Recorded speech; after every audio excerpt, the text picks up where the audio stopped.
Hello travelers. Welcome to Cheap Flights Fares, your go-to guide for smart travel tips. In today's video, we'll show you how to check in online with American Airlines in just a few simple steps. Let's get started. Skip long airport lines and save time. With Web Check-in, you can select your seat, manage baggage, and get your boarding pass, all before reaching the airport. Check-in opens 24 hours before departure and closes 45 minutes prior for domestic and 90 minutes for international flights. Always verify your airport's requirements. Go to the American Airlines website or app. Click Check-in and enter your booking details. Choose your seat and confirm baggage.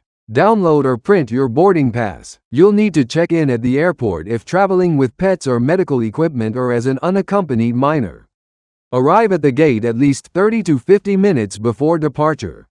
Use mobile boarding passes for quicker access. Drop off checked baggage within designated timeframes.